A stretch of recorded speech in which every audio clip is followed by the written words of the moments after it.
Assalamu alaikum wa rahmatullahi wa barakatuh. Paix sur ceux qui suivent la guidée. Paix et bénédiction sur le prophète sallallahu alayhi wa sallam, sur ses compagnons, ses amis, sa famille, ainsi que sur tous ceux qui le suivront de bonne foi jusqu'au jour du jugement. À nouveau, je suis pris par l'actualité. Il y a déjà 2 audios en retard qui doivent être mis sur YouTube. C'est pas grave, vous m'excuserez pour la cadence, mais il faut essayer de commenter les choses au moment où elles se produisent. Mais je vais essayer d'être bref. Alors, une fois de plus, nous assistons à ce que je dénonce depuis, je pense, une grosse dizaine d'années, à peu près. Et j'ai toujours dit et répété, malgré tout ce qu'on ait pu dire, malgré tout ce qu'on ait pu entendre, j'ai toujours dit, l'Iran, et dans une plus large mesure les chiites, sont des complices actifs de l'axe américano-sioniste. Pourquoi je dis ça? Je dis ça parce qu'on l'a vu avec tout ce qui s'est passé en Irak. C'est l'Amérique qui a été complice de l'avènement de la toute-puissance iranienne en Irak et du chiisme triomphant à coups de massacres, de tortures et d'emprisonnement de milliers de sunnites. Il y a une collaboration active et il y a une diabolisation théâtrale, c'est-à-dire le Hezbollah à nos frontières, ça nous inquiète, nous, Israël, etc. Il n'y a jamais eu de bombardement du Hezbollah, ils sont là, ils prolifèrent. Nasrallah fait ses prêches à la télé libanaise, pas de tueurs du Mossad pour l'éliminer, enfin bref, comme par hasard. On entend aussi l'Iran, le grand Satan, l'Amérique, machin, etc. L'Iran n'a jamais reçu une seule bombe sur sa tête. Et aujourd'hui, nous sommes spectateurs, idiots, parce que la plupart d'entre nous sommes des idiots. Nous sommes traités donc comme des idiots, parce que nous le sommes. Nous assistons à une nouvelle pièce de théâtre, qui est très simple à déchiffrer. Le général Soleimani devient de plus en plus populaire, il commence à prendre de la place, de plus en plus de gens dans la population iranienne l'approuvent et le soutiennent, ce qui dérange le pouvoir en place à Téhéran, qui voit son pouvoir lui échapper au profit de ce bonhomme qui a le vent en poupe, suite à ses victoires contre Daesh, etc. Et donc, on demande, je ne sais pas à qui, à l'Amérique, à Israël, ou à des émissaires, des intermédiaires, de aider à éliminer ce personnage. Ce qui a été fait, frappe chirurgicale, comme par hasard l'Amérique savait exactement où il se trouvait et à quelle heure, et il a été frappé, et son convoi a été frappé exactement comme il fallait. S'ensuit, dans la pièce de théâtre toujours, oh, ils ont osé tuer notre général, c'est scandaleux, des millions d'Iraniens dans la rue, évidemment tous les amis de la dissidence, là, l'Iran, vous voyez l'Iran, etc. L'Iran qui promet une grande riposte, de la grande guerre totale, et Trump aussi d'ailleurs. Hein. Si jamais l'Iran ose bouger, nous avons 52 sites iraniens prêts à être bombardés, qui sont déjà pré-programmés, etc. Enfin, des grandes déclarations, tout le monde bombe le torse. Et au final, on se retrouve avec quoi? Avec l'Iran qui prévient l'Irak, et donc l'Amérique, puisque l'Irak c'est l'Amérique, qui prévient l'Irak à l'avance, qui vont envoyer des missiles sur tel et tel endroit, et donc, bien entendu, on a tout le temps d'évacuer tous les soldats irakiens et américains de ces endroits, et ces missiles vont tomber sur quelques bases plus ou moins désaffectées, où ils feront un trou par-ci, un avion cassé par là, un hangar explosé par là. Et alors, voilà, tout le monde est content, voilà, nous avons riposté, et puis nous avons la surprise, idiots que nous sommes, à nouveau, d'assister à Trump qui vient à la télé aujourd'hui dire « Ah ben voilà », enfin comme si de rien n'était en fait, hein, comme si c'était rien passé. Ça montre bien que c'était pas si grave que ça. Je vous rappelle qu'il y a eu 0 mort, hein, 0 mort.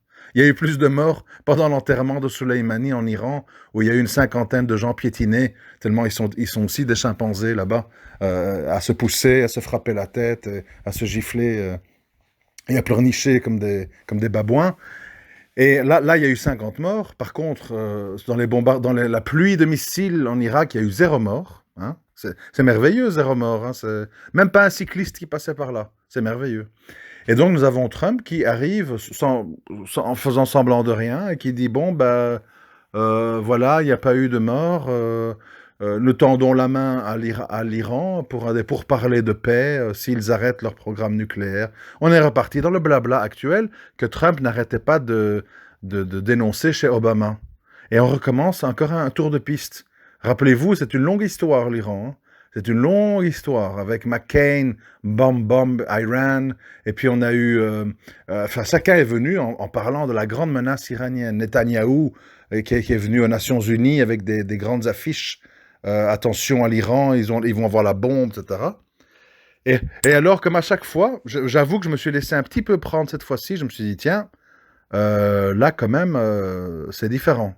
Et au final, je me suis moi-même fait avoir, imaginez-vous. Au final, on retombe dans le cirque, c'est-à-dire, en fait, deux faux ennemis qui font semblant de se détester, qui font semblant de se combattre et qui sont en fait complices contre toute présence ou tout groupement de sunnites dans la région qui doit être anéanti en Irak, en Syrie et ailleurs.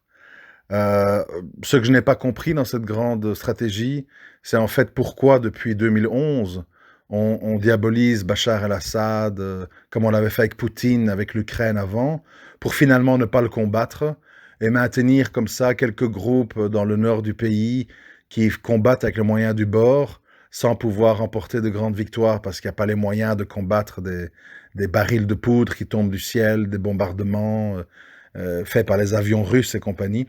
Je ne comprends pas ce jeu qui consiste en fait à vouloir attirer une résistance sunnite là pour les détruire, peut-être pour justement, oui, décimer le peu de combattants valeureux qu'il y aurait dans le camp sunnite en les rassemblant là. Je ne sais pas, je n'ai pas réponse à tout, hein.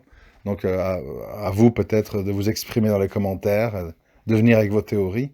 Mais ce que je voulais dire, bon, pour faire bref, s'il vous plaît, n'écoutez pas, n'écoutez plus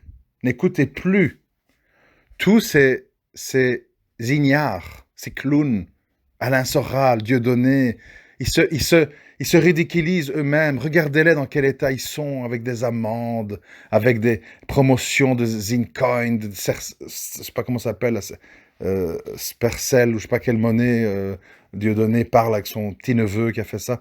Ce sont des marchands, ce sont des gens qui veulent vendre des livres, qui veulent vendre des projets, qui veulent vendre des assurances. On est toujours dans le pognon, vous comprenez? Et ces gens n'y comprennent absolument rien en géopolitique.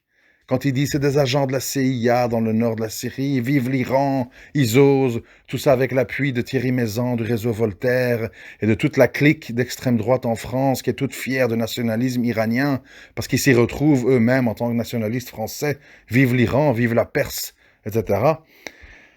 Comme je l'ai toujours dit, et je le redirai encore et toujours, le musulman monothéiste sincère n'est ni avec l'Arabie saoudite, ni avec l'Iran, ni avec Daesh, ni avec personne. Nous sommes avec la future armée monothéiste de l'imam Mahdi et de Isa et Salam. Ça, ce sont nos frères, ça, c'est notre patrie, ça, ce sont nos frères d'armes. Tout le reste, ce sont des acteurs, ce sont des faux ennemis ou des faux amis. Vous comprenez? Ce sont des gens ou ignorants ou manipulables.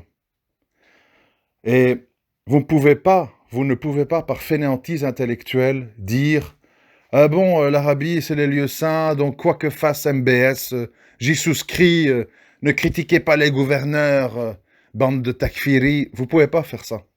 Pourquoi?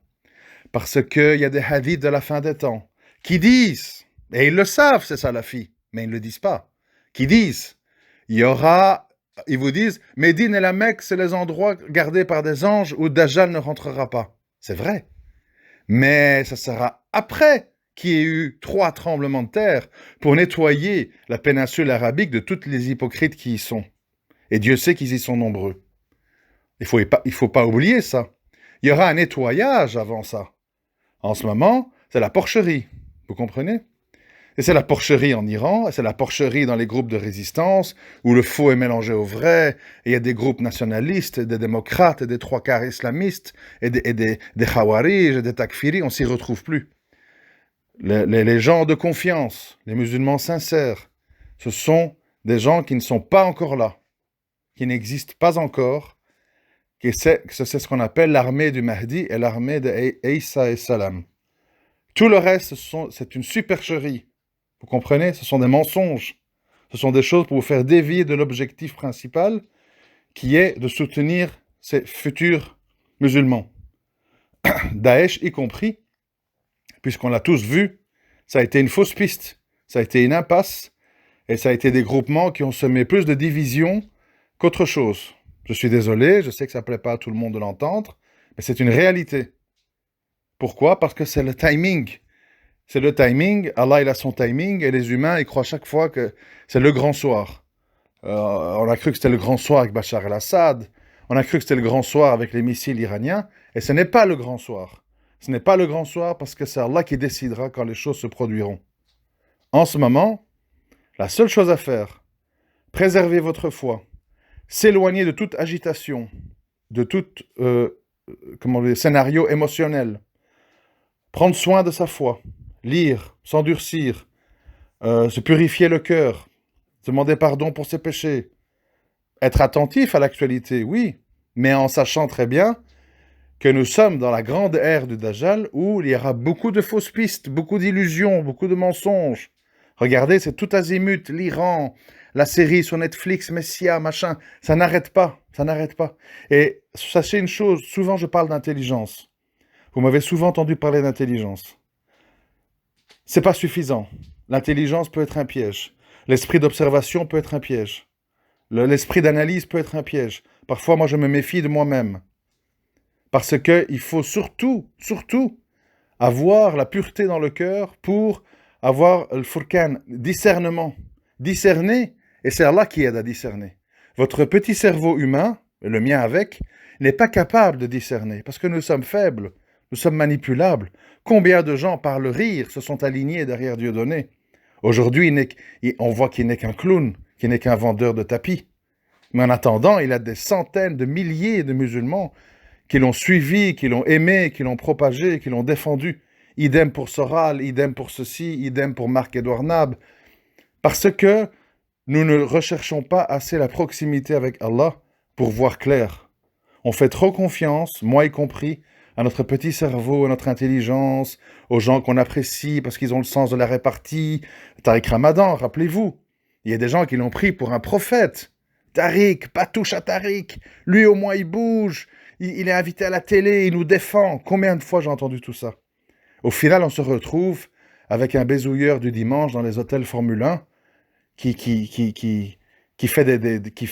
passe d'une fesse à l'autre, j'ai envie de dire, et puis qui vient à la télé donner des leçons de pudeur et de fidélité dans le couple, etc. Pourquoi? Parce qu'on a jugé avec nos sens humains. Il parle bien, il est beau, il est bien habillé, il a les ongles bien coupés, il n'a pas l'accent blédard. On a jugé avec ça. On n'a pas jugé sur est-ce que Allah aime cette personne? Est-ce que le prophète sallam s'y retrouverait dans ce qu'il dit? On n'a pas fait ça. Et c'est la même chose avec les journalistes, avec les gens de la dissidence, les géopoliticiens, tout ce que vous voulez. Ces gens-là, ils ont beau être les plus intelligents du monde. Ça se saurait si c'était l'intelligence qui donnerait la foi. C'est pas l'intelligence. C'est le discernement. Et le discernement, il vient d'Allah. Vous avez des gens, moi je connais dans ma vie privée, des gens supérieurement intelligents, qui sont une mine de livres en tout genre, ils savent plein de choses, ils ont plein d'expériences. Et dès qu'on parle de religion, ils perdent complètement pied. Et ils disent des choses dignes d'un enfant de l'école primaire. Parce qu'ils n'ont pas le discernement. Et donc il faut savoir que les ennemis d'Allah, ils vont toujours jeter ce qu'on appelle des écrans de fumée. Ils vont toujours désigner un endroit avec le doigt pour que vous ne regardiez pas dans l'autre endroit. Donc il faut toujours avoir un certain recul et se dire, ces gens-là, ce sont des ennemis d'Allah. Pourquoi est-ce qu'ils font ça? Pourquoi des ennemis d'Allah veulent qu'on combatte Bachar? Pourquoi des ennemis d'Allah veulent défendre Bachar? Et réfléchir là-dessus. Pas réfléchir avec « Oui, mais Bachar, au moins, il a alphabétisé son peuple. C'est la fierté du monde arabe, comme Kadhafi et choses. Et ils veulent le mondialisme, le propager. » Non, c'est pas la grille de lecture du musulman. La grille de lecture du musulman, c'est Allah et son messager. Tout le reste, méfiance. Retenue, analyse, et même méfiance envers soi-même. Voilà, je ne vais pas faire l'affaire longue, comme ça vous aurez le temps de bien écouter. Voilà mon opinion sur ce qui s'est passé. Et l'histoire suit son cours. Je ne sais pas si nous verrons ces grands événements dont j'ai parlé de notre vivant. Peut-être que oui, peut-être que non. Le timing appartient à Allah et nous ne sommes que de passage en tant qu'observateurs et essayons de mourir dans la foi et loin du shirk et dans le tawhid, Inch'Allah. Assalamu alaikum wa rahmatullahi wa barakatuh.